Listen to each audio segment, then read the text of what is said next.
많은 분들이 보셨겠습니다만 아프가니스탄을 장악한 이슬람의 무장조직 탈레반에게 살해당한 그 나라의 유명한 코미디언 나자르 모하마드 카샤의 마지막 모습을 담은 영상이 온라인에 퍼지고 있습니다.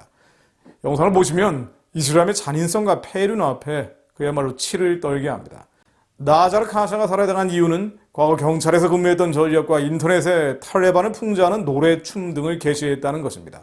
6.25 당시 공산당의 인민재판 같은 학살극이 현재 이슬람에 의해 벌어지는 셈입니다. 탈레반은 처음에는 처형 사실을 부인했지만 결국 영상 속의 조직원들이 탈레반 소속이 맞다라고 뒤늦게 인정을 했습니다. SNS에 퍼진 영상 속의 나자르는 탈레반에 납치돼서 손이 뒤로 묶인 채 차에 타고 있습니다. 나자르가 카메라를 향해서 뭐라고 설명을 하자 옆에 있던 탈레반 대원이 그의 뺨을 여러 차례 때리면서 모욕을 하고요. 옆에 있던 탈레반 조직원은 이 모습을 보면서 이를 드러내고 웃습니다.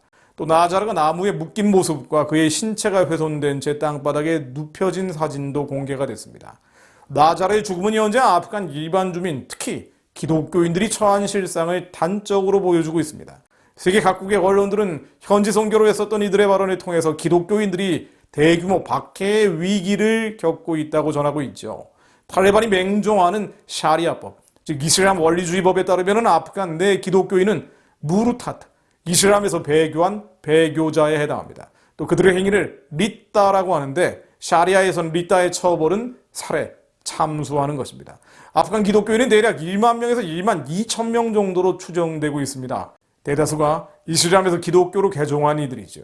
또 중동 지역에서 30년 넘게 사역을 이어온 미국의 한 선교사는 자신의 SNS에 올린 영상에서 아프간에는 아직 많은 지하교회가 있다며 이들의 안전을 위해 우리가 할 수 있는 것은 기도뿐이라고 말을 했습니다. 그는 하나님을 믿는 모든 사람은 탈레반에 의해 아프간에서 죽임을 당할 것이고 그들은 기독교인을 멸절하려고 하고 있다고 호소를 했습니다.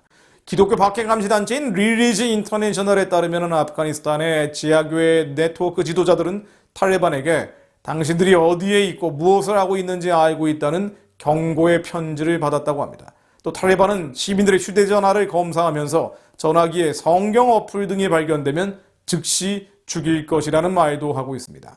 사실 탈레반 집권 이전에도 이슬람이 강력한 아프간에서는 기독교인에 대한 박해가 계속되어 왔죠. 기독교 박해감시단체인 오픈도어즈 통계에 따르면 아프간은 지난해 세계 기독교 박해 50개국 리스트에서 북한에 이어 2위를 차지했습니다.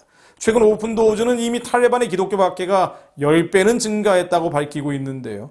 현재 아프간에서 벌어지는 모습들은 어떤 면에서 마지막 때의 전형적인 모습일 수도 있습니다. 특히 탈레반의 재집권은 전 세계 이슬람에게 힘을 주고 있고요. 이슬람 극단주의 바로와 그들의 기독교 박해를 부추길 겁니다.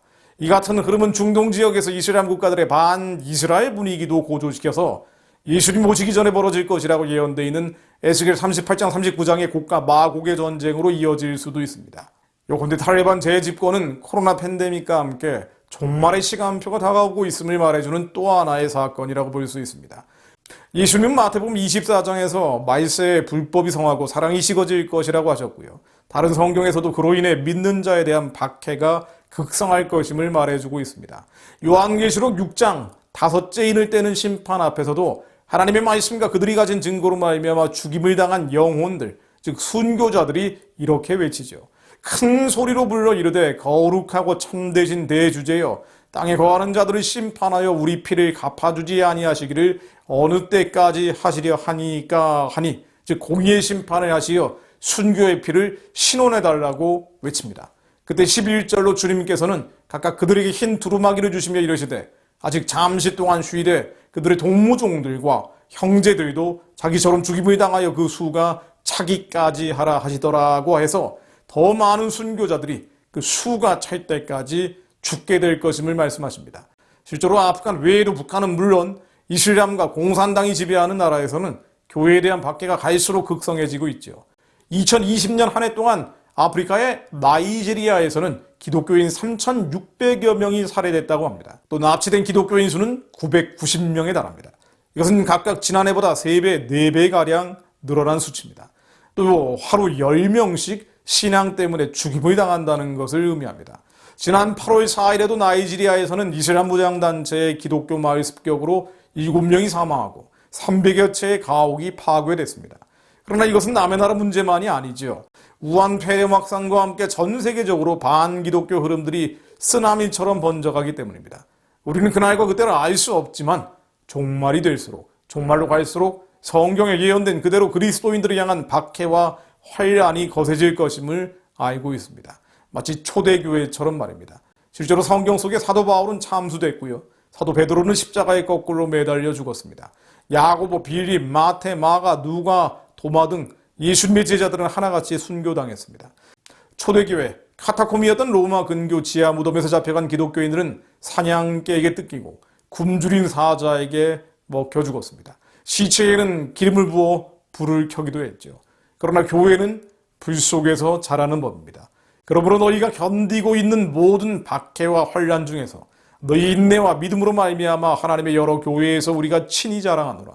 이것은 하나님의 공의로운 심판의 표요 너희로 하여금 하나님의 나라에 합당한 자로 여김을 받게 하려 함이니 그 나라를 위하여 너희가 또한 고난을 받느니라.